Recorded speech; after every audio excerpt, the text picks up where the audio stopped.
ಹಾಗಾದ್ರೆ ದೇವರಾಜ ಅರಸರೇ ಬೇರೆ, ಸಿದ್ದರಾಮಯ್ಯ ಬೇರೆ ಆಗ್ತಾರೆ. ದೇವರಾಜ ಅರಸರಿಗೆ ಸಿದ್ದರಾಮಯ್ಯ ಹೋಲಿಸಿದ್ರೆ ಆಕಾಶಕ್ಕೆ ಭೂಮಿಗೆ ಹೋಲಿಸಿದಂತಾಗುತ್ತೆ.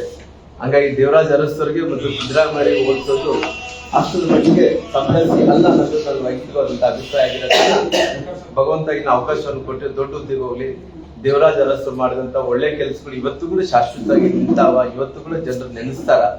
ಆ ರೀತಿ ಸಿದ್ದರಾಮಯ್ಯ ಸಾಹೇಬರು ಅವ್ರ ಮುಖ್ಯಮಂತ್ರಿಗಳು ದೇವರಾಜ ಅರಸರು ದಾಖಲೆಯನ್ನು ಮುಗಿದಿರ್ಬೋದು, ಆದ್ರೆ ಅವ್ರ ಅವಧಿ ಏನಿದೆನೋ ಅವರು ದೇವರಾಜ ಅರಸರು ಮಾಡಿದಂತ ಎಲ್ಲ ಬಡವರ ಪರವಾದಂತ ಒಳ್ಳೆ ಕೆಲಸಗಳು, ರೈತರ ಪರವಾದಂತ ಒಳ್ಳೆ ಕೆಲಸಗಳು, ಅವ್ರಿಗೆ ಬಡವರಿಗೆ ಬೇಕಾದಂತ ಎಲ್ಲಾ ವಿಚಾರಗಳ ಬಗ್ಗೆ ದೇವರಾಜ ಅರಸ್ ನಂಬರ್ 1 ಆಗಿದಾರ. ನಾನ್ ಕೂಡ ಮುಖ್ಯಮಂತ್ರಿಗಳಾದಂತ ಸಿದ್ದರಾಮಯ್ಯರು ಮೊದಲನೇ ಬಾರಿ ಮುಖ್ಯಮಂತ್ರಿ ಆದಂತ ಟೈಮಲ್ಲಿ ನಾನ್ ಕೂಡ MLA ಆಗಿ ಆಯ್ಕೆ ಆಗಿದ್ದೆ. ಅವತ್ತು ಅವ್ರ ಮನೆಗೆ ಹೋಗಿ ನಾನು ಅವ್ರಿಗೆ ಮಾಲಾರ್ಪಣೆ ಮಾಡಿದ್ದೆ.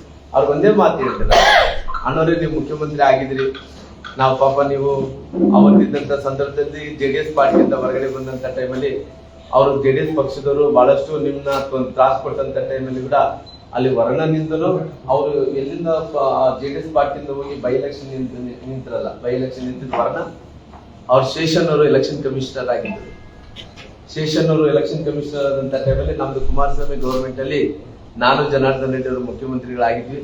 ಅವತ್ತು ನಮ್ದು ಕೂಡ ಇತ್ತು ದೇವರಾಜ ಅರಸ್ ತರ ಸಿದ್ದರಾಮಯ್ಯ ಆಗ್ತಾರೇನು, ಬಡವರಿಗೆ ಅನುಕೂಲ ಆಗುತ್ತೆ ಅನ್ನೋ ಹೇಳಿ ಅವತ್ತು ಜನಾರ್ದನ್ ರೆಡ್ಡಿ ಅವರು ಕೂಡ ಅವ್ರಿಗೆ ಪಾಪ ಹೋಗಿ ಮಾತಾಡಿಸಿ ನೀವು ಗೆಲ್ಲಲೇಬೇಕು, ಹಿಂದುಳಿದಂತ ಜಾತಿಗಳಿಗೆ ನೀವು ಒಬ್ಬ ಇನ್ನೊಂದು ದೊಡ್ಡ ವ್ಯಕ್ತಿಯಾಗಿ ಹೆಮ್ಮರವಾಗಿ ಒಂದು ಮರದ ತರ ಒಂದು ನೆರಳು ಕೊಡುವಂತ ಕೆಲಸ ಆಗ್ಬೇಕಂತೇಳಿ ಜನಾರ್ದನ್ ರೆಡ್ಡಿ ಅವ್ರಿಗೆ ನೆನಪೈತೆಲ್ಲ ಗೊತ್ತಿಲ್ಲ. ನಾನು ಹೋಗಿದ್ದೆ ನೆನಪಿದೆ, ಜನಾರ್ದನ್ ರೆಡ್ಡಿ ಜೊತೆ ಕೂಡ ಹೋಗಿದ್ದು ನನಗೆ ನೆನಪಿದೆ.